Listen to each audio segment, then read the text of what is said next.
Mass TV news కి స్వాగతం. ఈ నెల 5న కేంద్ర రైల్వే మంత్రి సోమన్న పెనుకొండ నియోజకవర్గంలో పర్యటించుచున్నాడని హిందూపురం ఎంపీ బీకే పార్థసారథి విలేకరుల సమావేశంలో తెలిపారు. శ్రీ సత్యసాయి జిల్లా పెనుగొండ సమీపంలో నూతనంగా దాదాపు 25 కోట్లతో రైల్వే అధికారులు ఫ్లైఓవర్ బ్రిడ్జి నిర్మాణం చేపట్టారు. అది పూర్తి అయిందని, దానిని ప్రారంభించడానికి కేంద్ర మంత్రి సోమన్న వస్తున్నారని, అలాగే పట్టణ సమీపంలో గేటు ఆంజనేయ స్వామి గుడి వద్ద మరొక ఫ్లైఓవర్ బ్రిడ్జి అవసరముందని, దాన్ని ఏర్పాటు చేయాలని సోమందేపల్లి మండలం చాకర్లపల్లి వద్ద బ్రిడ్జి నిర్మాణ పనులు పరిశీలించడం జరుగుతుందన్నారు. అలాగే మరికొన్ని చోట్ల మరికొన్ని నిర్మాణాలను రైల్వే స్టేషన్ మాస్టర్లను అడిగి అవి కూడా తొందరలోనే పూర్తి చేస్తామన్నారు.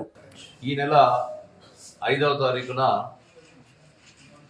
కేంద్ర రైల్వే శాఖ మంత్రులు సోమన్న గారు పెనుగొండకు రావడం జరుగుతోంది. పెనుగొండలో ఫ్లైఓవర్ అనేది నిర్మించడం జరిగింది.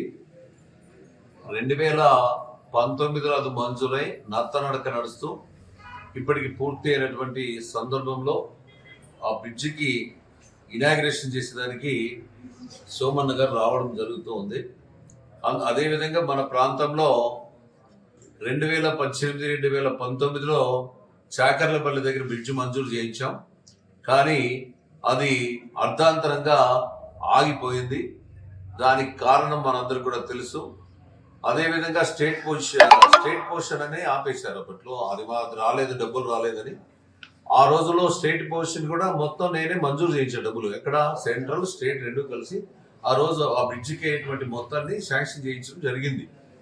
కానీ సెంట్రల్ వాళ్ళు రిలీజ్ చేశారు. ఆ సెంట్రల్ పొజిషన్ మాత్రం పూర్తి అయింది. జగన్మోహన్ రెడ్డి ముఖ్యమంత్రి అయిన తర్వాత స్టేట్కి సంబంధించినటువంటి స్టేట్ షేర్ ఇవ్వలేకపోవడంతో అది ఆగిపోవడం జరిగింది. అదేవిధంగా ఈరోజు కేంద్ర రైల్వే శాఖ మంత్రులు కలిసి విజ్ఞప్తి చేయడం ద్వారా అది కేంద్ర ప్రభుత్వం నిధులతోనే అది పూర్తి చేయించడం జరుగుతుంది, తొందరలోనే హామీ ఇవ్వడం జరిగింది. దాన్ని కూడా ఆ రోజు సోమన్న గారిని అక్కడికి తీసుకెళ్లి అది కూడా చూపించడం జరుగుతుంది. చాకర్లపల్లి చూసాక మాత్రం కొంతే కనపడుతుంది. అసలు ఆ బ్రిడ్జ్ రూపురేఖలు ఎట్లున్నాయంటే మన అందరికీ తెలుసు. అటు ఇటు మాత్రం అయిపోయింది తప్ప మధ్యలో అయిపోయింది, అటు ఇటు గ్యాప్ ఉంది. దానికి కారణం రాష్ట్ర ప్రభుత్వ వైఫల్యం గతంలో.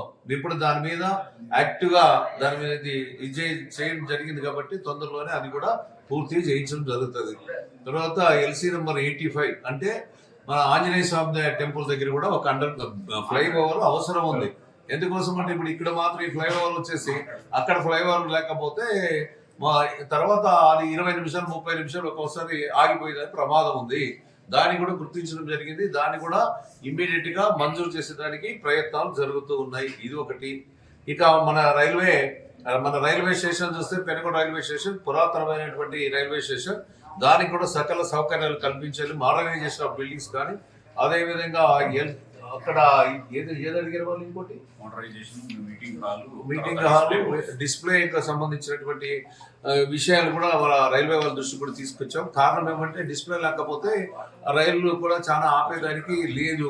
దాంతో బస్సు ట్రైన్ కానీ కుర్లా కానీ ఇవన్నీ కూడా ఆపమని డిమాండ్ చేస్తా ఉన్నాం. తప్పనిసరిగా అవి కనీసం 2-3 మినిట్స్ ఆపేదానికి ప్రయత్నం చేస్తాం. అది సాధిస్తాం కూడా. దాంట్లో మాట చెప్పిన తర్వాత మాట మీద నిలబడతాం.